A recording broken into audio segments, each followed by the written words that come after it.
Hello viewers and welcome back to Saving Southend with me, Bearlenation. A double header is on the horizon today as we face Brighton and Brentford. Ideally we want 4 points from these games. Can we get the 4 or can we get 6? Or will we get anything? Who knows? Roll the intro and let's find out.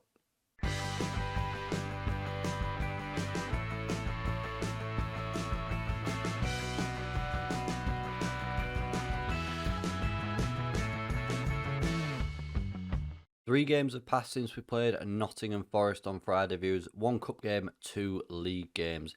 We followed up that victory with a 3-1 win in the Carabao Cup, where we've got through to the quarter-final and we take on Burnley after winning 3-1 against Fulham. Awudo got a brace and Cardozo added another one to his tally for the season. After that, we played Sheffield United. Awudo scored for the second game running and we conceded a penalty in the 58th minute by Eddie Salcido. We did miss a penalty late on. Zek Medley took it and he put the ball wide. We didn't have any real penalty takers on the pitch. He stepped up before we could change it and he put the ball wide, which is a big loss to lose 2 points like that. And then after that, we played really poorly against Hull City in a game where Awudo scored again. They were down to 10 men after just 21 minutes and we failed to take full advantage of that. And that left us with a loss away from home. But like I say, Awudo, 4 goals in 3 games for him now. He's starting to come good as well. Hopefully, we'll see more of that today. And those results then see us sitting in 9th position, just 2 points outside the playoffs as we are on 28 points. Brighton are on 30, a team that we played today, and Brentford are 9 points ahead of us at the top of the table. Can we get anything from Brentford? Let's go look at the starting 11 and find out. And here is the starting 11 then, viewers. Peacock Farrell is in goal for us. De Jong on the left, Medley and Marshall in the centre, with Mel Mitchell on the right, who has got a 5-year contract here. He signed a new deal, so he will be here for at least the next 5 years. Azzopardi and Roberto in the middle, Malfoy on the left, Cardozo on the right, and Numancia is in behind Awudo, who's starting today, leading the line for us. Awudo with 11 goals this season, and Cardozo with 10, looking for them to add to those tallies today. The teams are out here at Roots Hall. Can we take home advantage today? We'll drop some early encouragement just 5 minutes into this game. We are looking at climbing up that league. A win today would really propel us up into those playoff places potentially, but goal difference is really working in our favour. Brighton coming up next, and we need to go into that looking strong. Both teams have had 1 shot, 1 on target. The XG rather, is nothing really to note at the moment. First time it comes to Brentford, it's a corner at the far post and no one's picked Gabriel Lowe up and Brentford go 1-0 up with a header at the far post that we failed to defend. And that is so poor. Half an hour in, there's 2 men there. Is that Medley and Marshall? It is, it's Medley and Marshall at the back and they've just not picked up Lowe, who's forced his way in at the back post.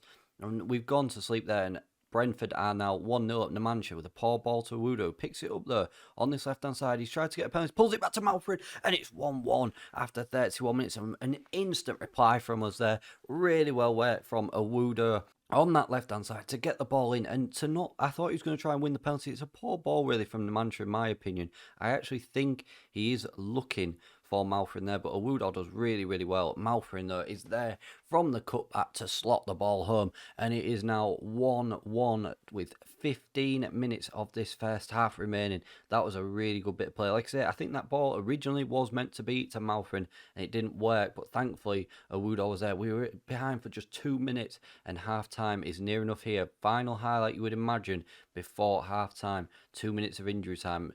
Brentford come forward now. Griffin on this right-hand side. Can we defend? He's got past the fullback a little bit too easy. De Jong does well there to stand the ball up. And at the edge of the area, Kenner has got the ball in the back of the net from the edge of the area. De Jong did so well to defend that ball.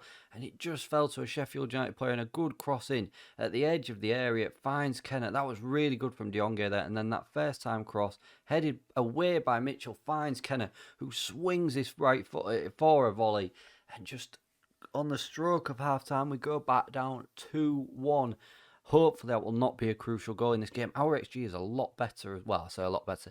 It is better. So hopefully we can take more advantage of that in the second half. We'll pump the fists. Tell the boys we don't think any of them played up to their potential today. We've only seen the one highlight, which was a goal, which is good. But we need to see more highlights if we're going to see goals on that front. Is this a goal? Cardozo with the highlight. Marshall... front post.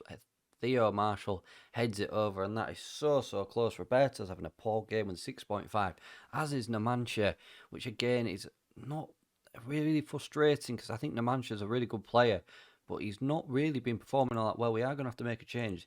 Nothing really happening at this hour mark. We'll bring Numancia off for James Sweet.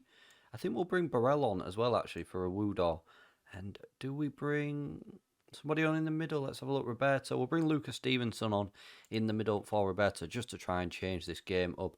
We'll demand a little bit more from the boys because that would be 3 games without a win for us, which I mean, I know that the teams around us that we have been playing lately, but these are the games we need to be winning, or at least picking points up if we're serious about doing anything. Sweet, and that is a great save by Silva Barros on the line. How on earth has he got that ball away? We've still got the ball. Malfrin doesn't get the ball in though and is cleared away. A good challenge by Mitchell. Stevenson picks it up in the middle now. Malfrin into Burrell. What will he do? We've not seen a lot from Jean-Pierre Burrell since he's joined. As a party into Medley. Playing it out from the back. Dionge. Malfrin's in here. Will he get a second? He doesn't. It's straight at Silva Barros. And that was a really, really good bit of play from us there. But again, we just need to find the back of the net. 3 games without a win, it could be a bit devastating. I know we're only 3 points off, but even at this early stage, this is where I think that basically promotion can be won and lost, or playoffs can be won and lost from the early games, because we are not chasing them. We are setting the pace rather than chasing the pace. And unfortunately, we have lost. Not a bad result really against top of the table when you look at it on the outset, but I still think there was an opportunity there to pick up a point. We'll put the hands on the hips. We'll tell the boys we're not happy with that performance. We could have played a lot better and proved ourselves to be a worthy playoff candidate this season. Brighton coming up next. We are 5 points behind them now, and we have 3 points behind Nottingham Forest, the team that we beat on Friday. Hopefully we can catch up with them after beating Brighton. Join me again in a minute and we will play that Brighton game. Welcome back for the Brighton game then, viewers, and the starting 11 is Peacock, Farrell in goal. Dionge at left back, Medley and Lowe returns to the side in centre back. Mitchell is once again in at right back. A midfield 2 of Azzopardi and Roberto. Malfrin on the left, Cardozo is on the right. Numancia is in behind Shanley, who leads the line for us today in our second change of the starting 11 following that defeat. Looking for the boys to pick up their performance a bit. If we can get a point today, I know I said in the intro I wanted 4 points. That's clearly not possible now. Now I want 3. We need to be beating Brighton. If we get a point, I won't be too disappointed, but 3 is the aim here. I've just noticed Adam Idea is up front for Brighton, a player that I know well from my Twitch save at twitch.tv/Bearlenation, link down below, where I am the Hull City manager, where we had him and he scored goals for fun. Hopefully he won't do that today and we can nullify him. We'll point the finger, tell the boys nobody's expecting us to get a result. 3 games without a win, nobody will be expecting us to get anything from here, and they will be writing us off, and we need to prove why we are playoff candidates. Here we are then. Is that Stephen Bergwijn who was at Tottenham? Yes, it is. Brighton have got him. 30 years of age and they've got Bergwijn from Tottenham. How on earth have they done that? I don't understand how they've done that at all, but either way, we'll drop some early encouragement on the boys. See if we can nick a win here. We beat Brighton last season after they went down to 10 men. Hopefully, we will be able to replicate that today. They're playing a high offensive line here. Quite a big gap there in between the midfield. No real wingers. Hopefully, we can exploit these gaps here. We'll have to see if we can do that. I mean, nothing's happened in this first 35 minutes. We've only had 1 shot on target, which is very disappointing. We're going to demand a bit more. We've not seen anything from any team so far. Brighton had 4 shots, 4 on target, which is very unusual for a team to have that. And 45 minutes has come and gone. And nothing has happened, viewers. Nothing has happened. Let's see if we can get into these boys at half-time and try and G them up for the second half and provide that bit of inspiration for them. We'll tell the boys we aren't happy with that performance and we'll just say that to everybody. I think it might have a little bit of a counter effect on people. It might make them aggressive, but everyone seems motivated apart from Azzopardi, who seems aggressive. Hopefully that will fire him up to prove me wrong. That's the thing. I need proving wrong from these players. That is what we are aiming for. Coming up to the hour mark now, 5 minutes away from that, and I still know how it's. Here it is, the first one, Malfrin ball in. We're in a yellow today. Medley hits the post. Oh, I was about to punch the air in celebration, and Medley hits the post. Oh, that was a big opportunity that we've just missed there. We're going to have to make some changes. We'll do it straight after this highlight. Malfrin ball in. Can we do it again? Jolo! Oh, again. So close from that corner. We're so tired in those midfield. We'll bring some legs off. Numancia comes off once again for James Sweet. We'll bring Stevenson on in the middle as well, as Apardi is looking very tired and aggressive. And at fullback, right fullback, Mel Mitchell is tired, so we'll bring Teddy Aloha on, a player that we've not seen that much over the last few games. Hopefully that can just bring a fresh bit of impetus for us. Aloha with a long throw in, finds Roberto in the short in the end. Aloha into Stevenson now at the edge of the area. Roberto, it's been all us in this second half. The only 3 high-ups we've seen are from us. Aloha ball in, Malfrin's there, and it's gone over once again. It's going to be one of those games where we just cannot find the back of the net. Brighton with a goal kick. Dionge does well to intercept it, heads it down. McCory picks it up for Brighton. Fortunately, we can't force him into making an error. Oh, we've made an error there. Adam Idea is in, and a good save by Peacock Farrell there. The defence just went to sleep. Stand him up. And well done by Sweet to stick his foot out and win the ball back in a crucial area. And a Brighton throw-in now. Can we win this ball back? We almost went to sleep at the back there, and it almost cost us. Adam Idea's in. Another great save by Bailey. Peacock Farrell in our net. It has kept us in this game so far, and a clean sheet for him would not go amiss after the last few games. McCory with another throw-in now for Brighton. 13 minutes of this game remain. We need to find a breakthrough. And Dionge has made a mistake, and Adam Idea pounces. Oh, Dionge's tried to intercept the ball. He slid it back into the path of Adam Idea, and that is what we needed to be avoiding. And we are starting to dip in our form, and that is not ideal at this point in the season. Medley into Dionge, just loses his footing, slides in and gives it straight to Adam Idea in the most frustrating bit of defending we have seen all season.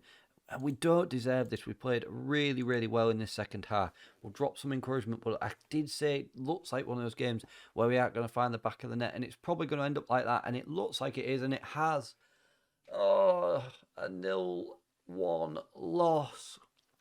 And another very abject performance from us there. We did so well for a while, but we just couldn't find the back of the net. We'll tell the boys that we've done well because we are the underdogs there, but we're just starting to lose a bit of grip on this playoff race. We really need to start picking up points if we are serious about doing it. We're now 6 points away from the playoffs, and we need to start picking up points as soon as possible. What we will do is, viewers, then we will leave it there for today after that double header. After a disappointing November, we've got 1 game left. We'll play it all the way through December, and we'll meet back up at the start of January 2028 and see if we have improved our league position and can pick up any wins in the next episode, which is tomorrow night. Thank you all very, very much for watching, viewers. If you have enjoyed that, please don't forget to smash the like button for me, share the video around, subscribe to the channel for more content as well. Let me know down in the comments how you think we'll progress through the rest of the season after a little bit of disappointing form. Thank you all very, very much for watching, and I'll see you again for more next time.